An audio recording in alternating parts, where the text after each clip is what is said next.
Is Myles Garrett going to do it again?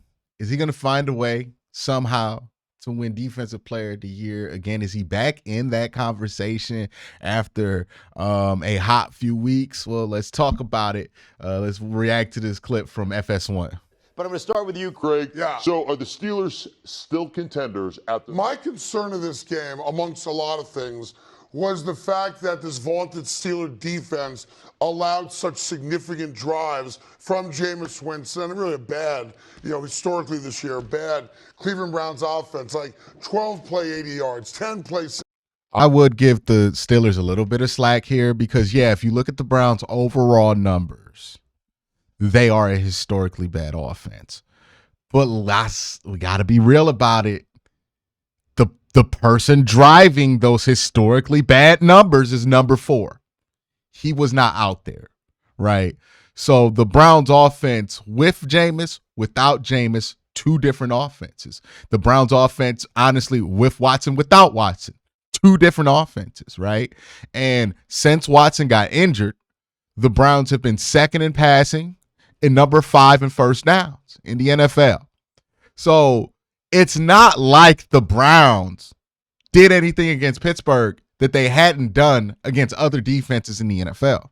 They had gotten those super long drives against New Orleans. They got the super long drives against Baltimore. The one game you could say they didn't get that many super long drives is the Chargers game, but even then they did get those drives. Jameis just threw interceptions, right? So I don't think this is the Browns' success in this game offensively is like emblematic of the Steelers' defense not being any good.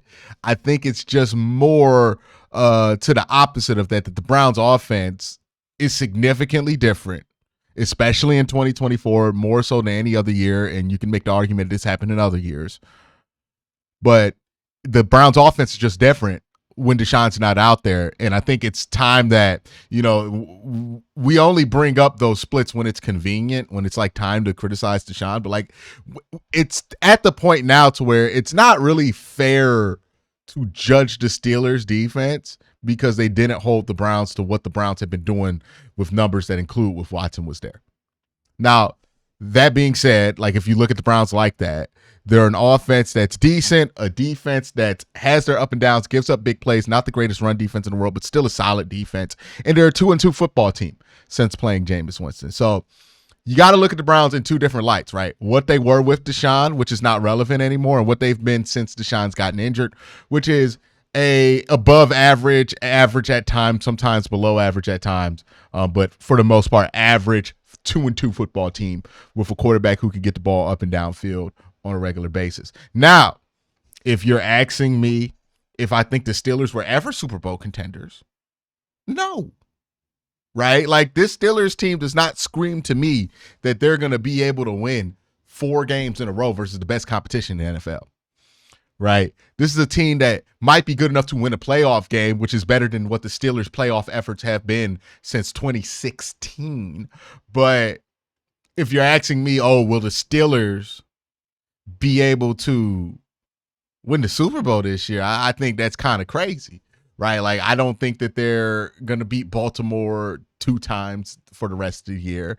I don't think that they're going to beat Kansas City, like in a playoff game. I find it hard to believe that the Steelers could get to the Super Bowl this year. But, will they win a playoff game? I think that's not unlikely. All right. So one thing I do think to get in here, if we're going to continue talking about the Steelers' floor or ceiling here, their defense has been like this for years. They're never as dominant as people think that the Steelers' defense is going to be. There was a point at this year where I thought the Steelers' defense might be that dominant. But since like the first 4 weeks of the season, they've had a fall off a little bit, right? And they're back to being what the Steelers' defense is. A very good defense, but not an elite defense, right? And then offensively, they're a better team than they were last year, which I did not think was guaranteed when they made the move for Russell Wilson and Justin Fields. I thought there was a chance that they'd be just as bad at quarterback, but no, proved me wrong on that. They were a little bit better on the offensive side of the ball this year, and I think that's why their record is so much better. The Steelers are fundamentally still winning games the same way they've always won games, right? I say this all the time about Pittsburgh. It continues to be true, and it will always be true. Competence wins football games. And 9 times out of 10, the Pittsburgh Steelers are going to be the more competent team, and that's how they always get to these 500, 9-win, 10-win records. I think they're probably going to end the season here at 11 or 12 wins, and I think the difference is that instead of relying on competence on both sides of the ball, they're relying on a little bit more execution from the offense than in previous years, which is going to be good for an extra win or two. But that doesn't change the math on what their ceiling is, like I said earlier. Mike Tomlin, who I love to death, and my wife thinks he's hot, he takes the L on last night's game. Why did you tell us this? What?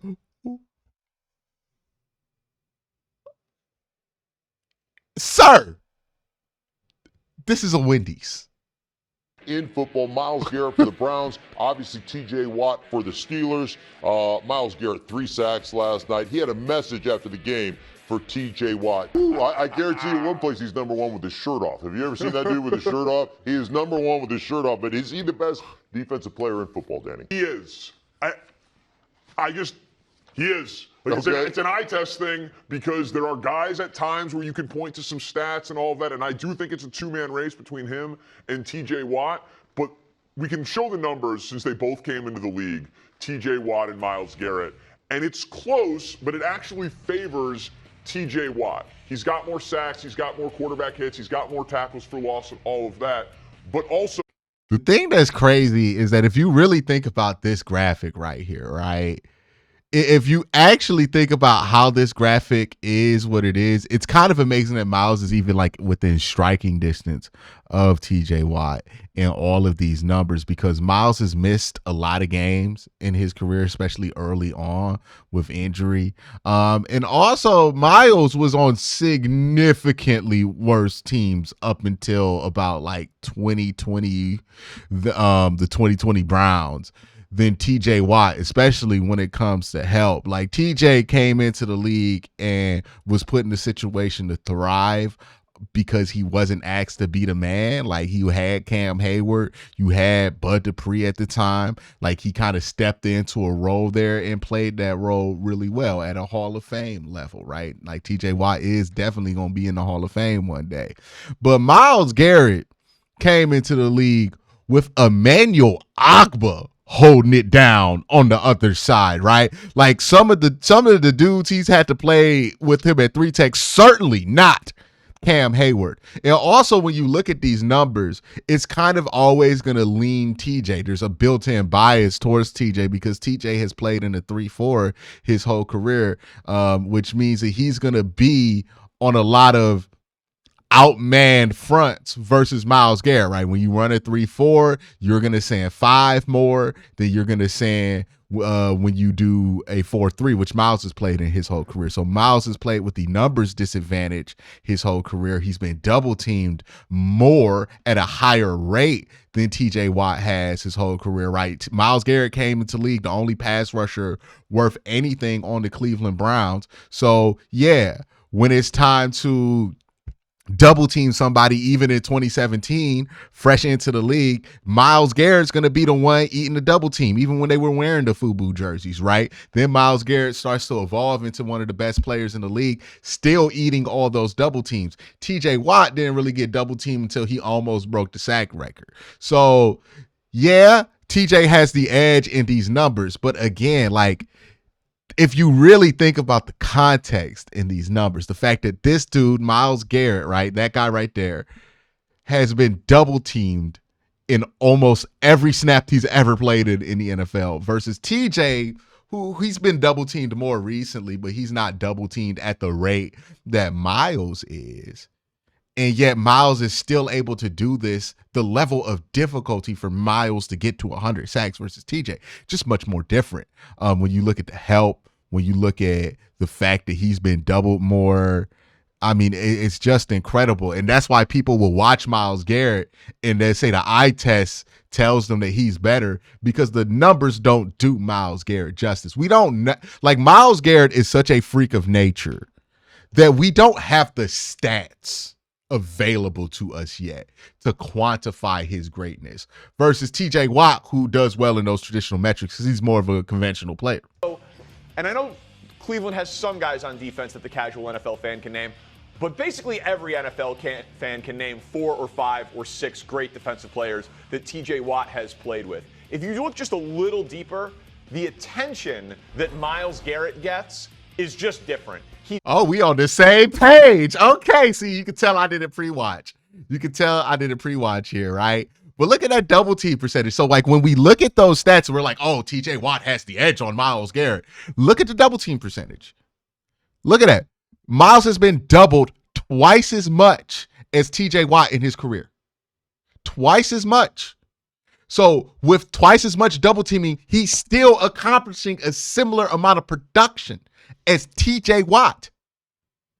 Pressure percentage. He produces more pressures than TJ Watt despite being double teamed more often. I mean, it doesn't get more obvious than that, right? Double teamed twice as much as TJ Watt. He actually generates more pressures than TJ Watt and snaps with a lead. Pure pass rush, I can tee off on the quarterback. That is over 350 fewer snaps with the lead. That's like 5 full games worth since they've entered. So the context at which Myles Garrett has been as dominant as TJ Watt, he's doing it with less help on a worse team while getting more attention from the offense. He is the best defensive player in football. Graphic, man. I wasn't ready for graphics. I'm just saying, like, Watt's amazing, and he's got playoff moments and the forced fumbles, and I get the counting stats. He's amazing. There are other guys you can throw out there, but I think Garrett's right on this one. All right, Greg. Who you I can't. I think that he's got the right take. That's my thoughts on this. Let me know your thoughts in the comment section below. Y'all have a great day. Have you a better night.